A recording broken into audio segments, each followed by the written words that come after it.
Et sans attendre.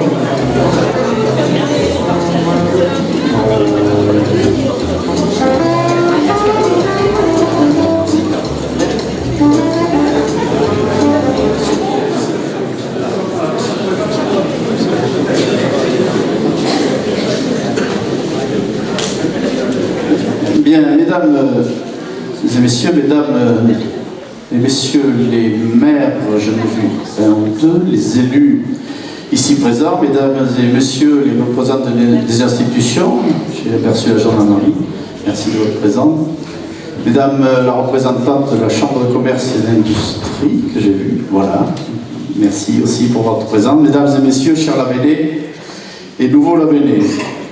Permettez-moi tout d'abord d'avoir une pensée pour ceux d'entre nous et pour vos proches qui sont malades ou empêchés, à qui nous souhaitons un prompt rétablissement et une meilleure année 2020.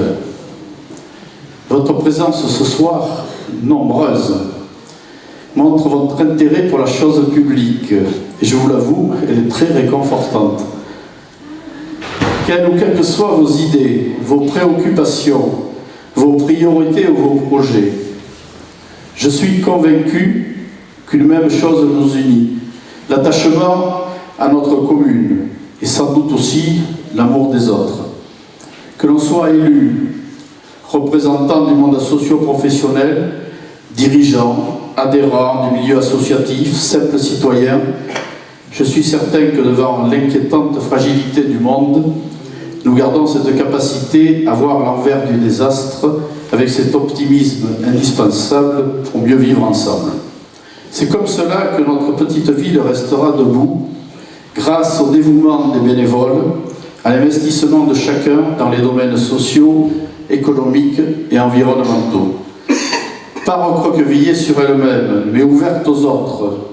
Notre commune est fière d'avoir accueilli dans de bonnes conditions de nouveaux habitants. Je les souhaite ici la bienvenue, ils sont invités ce soir. Un petit cadeau les attend et les conseillers municipaux ici derrière se feront un grand plaisir de les distribuer tout à l'heure.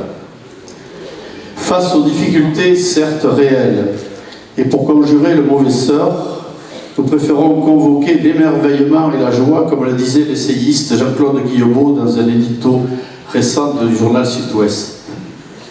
Bienvenue à tous ceux qui ont fait un petit ou grand voyage vers la Benne récemment ou depuis quelques années. Notre ville s'est enrichie de cette nouveauté, par la pensée et par l'action. Marcel Proust écrivait « Le seul véritable voyage ne serait pas d'aller vers de nouveaux paysages, mais d'avoir d'autres yeux. » C'est pour cela aussi que le conseil municipal et moi-même gardons espoir en l'avenir de notre ville. Ce mélange d'anciens et de nouveaux Labénais est une richesse pour nous. Il ne faut pas avoir peur du débat, de la contradiction, de cette capacité d'analyse que nous apporte un nouveau regard sur notre environnement proche. Avec une seule exigence, toutefois, qui nous conduit à faire de l'intérêt général l'objectif prioritaire de nos aménagements ou de nos services rendus. Nous serons en capacité, alors avec vous, de conforter nos points forts. Des parcs et jardins urbains à protéger et améliorer, un réseau de pistes cyclables entre quartiers à sécuriser davantage pour nos enfants. Quel plaisir d'ailleurs de les voir chaque matin aller vers le collège ou vers l'école à vélo. Une forêt de production à garantir entre le bourg et la plage, une action à long terme face à l'érosion dunaire, des aménagements légers comme le promenoir récent sur les dunes en milieu fragile. Nous sommes aussi occupés par l'amélioration des accueils scolaires, pré- et périscolaires pour l'avenir de nos enfants, par l'accompagnement numérique des habitants avec l'arrivée de la fibre au domicile pour tous les Landais et Labénais en 2022, par la prise en compte des besoins associatifs selon un calendrier réaliste, la poursuite d'une politique culturelle de qualité, par la confirmation aussi d'événements populaires et conviviaux comme Landas Tapas ou Banana Festival ce dernier mois d'août. Et nous serons toujours préoccupés par le besoin d'une écoute attentive des citoyens en situation de détresse.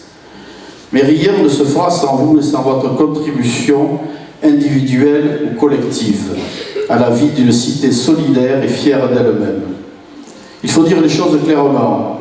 Notre époque où l'individualisme gagne du terrain a besoin d'actes de générosité pour demain.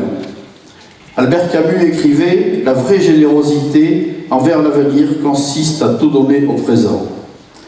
J'ai confiance en la capacité de chacun à évaluer l'existant pour améliorer l'avenir de nos enfants et petits-enfants. J'ai cet optimisme chevillé au corps et il est partagé par beaucoup de mes collègues. Je prétends aussi que cet optimisme est contagieux. La mission d'un maire, c'est de faire prospérer cette volonté de résoudre les problèmes et surtout d'avancer et de créer, d'entraîner avec soi un maximum de citoyens actifs, retraités, jeunes, bénévoles, tous ceux qui ont gardé au fond de leur cœur cette part, petite ou grande, de bienveillance. C'est difficile pour un citoyen de participer au quotidien des autres, de donner de son temps, parce qu'il le fait déjà dans sa famille, dans son entreprise peut-être, dans une association. Alors pourquoi en faire plus encore pour la vie municipale? Pourtant, certains d'entre vous, et ils sont ici, ont envie de dire « pourquoi pas ?» Et non, ce n'est pas pour moi. Pour un maire, c'est une grande satisfaction de savoir que l'on peut partager avec beaucoup l'idée que l'intérêt général est de l'affaire de tous. Que devant les pires difficultés, il existe cette communion républicaine qui permet de partager sans diviser. Permettez-moi à cet instant de remercier les élus qui m'ont accompagné pendant ce ou ces mandats et qui, pour différentes raisons, laissent leur tour. Merci du fond du cœur pour votre dévouement au service des autres. Et puis, plus largement, c'est l'attachement aux valeurs fondatrices de la nation qui nous unit et nous tient debout face au drame ou à la haine. Aujourd'hui, plus que jamais, les maires et les conseillers municipaux sont perçus comme des sentinelles de la République, modestes certes, mais reconnus par plus de 70% des Français. À un moment charnière de son évolution, dans une organisation institutionnelle trouble parfois, nous serons plus forts collectivement pour gouverner ensemble la cité, pour participer efficacement à l'intercommunalité, pour montrer notre détermination raisonnée face à un État arbitraire et fossoyeur parcimonieux de la décentralisation et de la libre administration des collectivités locales, principe constitutionnel portant. Aujourd'hui, et chaque année qui passe, on nous demande et demandera de faire plus avec moins. Je ne rentrerai pas dans les détails en cette année électorale, mais lors du vote budgétaire, les restrictions financières imposées par une réforme verticale remettent en question la pérennité des services déjà créés, tarissent l'offre de services nouveaux et empêchent au retard des investissements que la population attend parce que légitimes. Au point que les maires ont l'impression d'être les premiers de corvée. Pourtant, pas de rejet, pas de violence, pas de mépris, mais sans concession et sans abandonner nos convictions politiques. Avec une farouche détermination, nous avons voulu et voulons faire évoluer notre cité. En accueillant de nouveaux labénés, favorisant au passage l'installation de jeunes ou moins jeunes aux revenus modestes, cela intramuros par le renouvellement urbain et l'aménagement des poches d'urbanisation existantes déjà, qui respectent l'équilibre entre le milieu dunaire à l'ouest, la réserve naturelle du Marais d'Orx à l'est et le vaste massif forestier qui entoure nos habitations.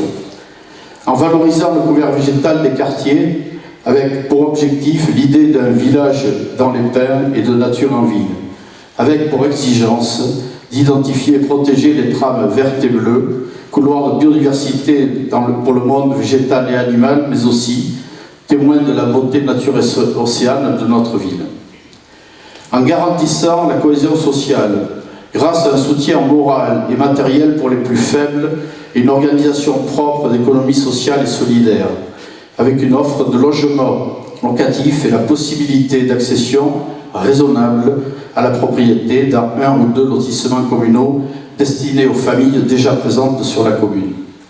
En privilégiant le développement des moyens au service de l'éducation, de la petite enfance et jeunesse, dans la limite de nos compétences. Faire comme nous l'avons fait, mais faire mieux. Amélioration de l'environnement scolaire, des modes de garde diversifiés, aide au projet du service jeunesse et du conseil municipal des jeunes, que je salue ce soir, j'en ai vu ici présent, et je les en remercie.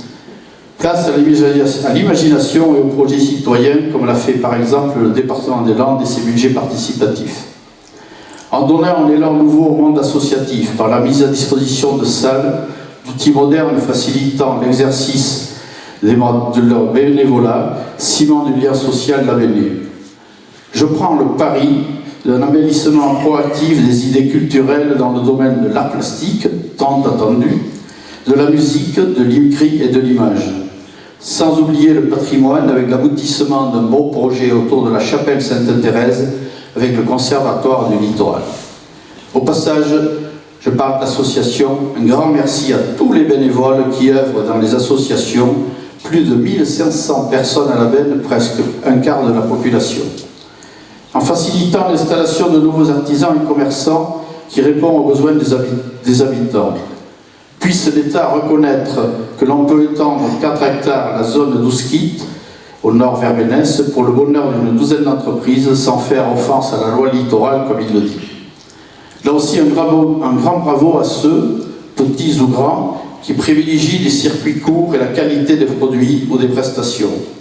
Avec une pensée particulière pour les membres de la MAP et le marché du terroir du jeudi en soirée. Je vous invite à le fréquenter si vous ne l'avez pas fait, chaque jeudi. Vivement l'exploitation optimisée des box construits par la commune dans la zone commerciale près de la voie ferrée, sans oublier que l'Avesnes mériterait un pôle médical spécialisé comme souhaite le réaliser des Lavennais de longue date que j'ai reçus récemment. Notre commune est riche de son tissu industriel, artisanal et commercial, de ses services. Les projets en cours complètent l'offre actuelle sans être, je l'espère et je le souhaite, trop concurrentielle. Mais tout cela n'a pu et ne pourra se faire sans vous. C'est la détermination des uns et des autres et notre capacité à exercer ensemble ce que j'ai pu appeler une forme de démocratie coopérative qui fera de notre ville une belle ville à vivre, au bénéfice de chacun. Cela demande beaucoup d'abnégation de la part des élus et en retour un engagement fort des habitants.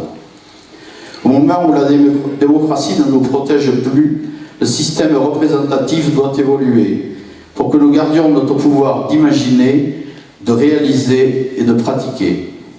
Mais pour mobiliser les énergies et susciter la confiance, il faut surtout parler au cœur, renouer avec l'esprit d'enfance et laisser une place à l'émerveillement. Mesdames et messieurs, c'est avec cet enthousiasme intact et avec une nouvelle équipe s'appuyant sur l'expérience que je solliciterai à nouveau le suffrage des Lavennaises et des Lavennais. Comme disait Alphonse Allais, et j'ai envie de partager cette phrase avec vous, j'ai décidé de vivre éternellement. Pour l'instant, tout se passe comme prévu.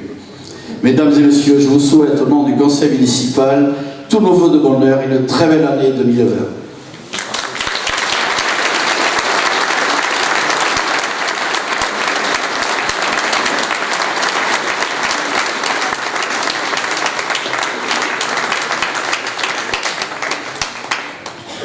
J'ai été relativement court en cette année électorale. Je vais vous inviter à prendre un peu. Je vais inviter les nouveaux Lavennais de s'approcher. On va leur donner quelques petits cadeaux modestes et ça nous permettra d'échanger sur la vie de la cité. Voilà, merci beaucoup.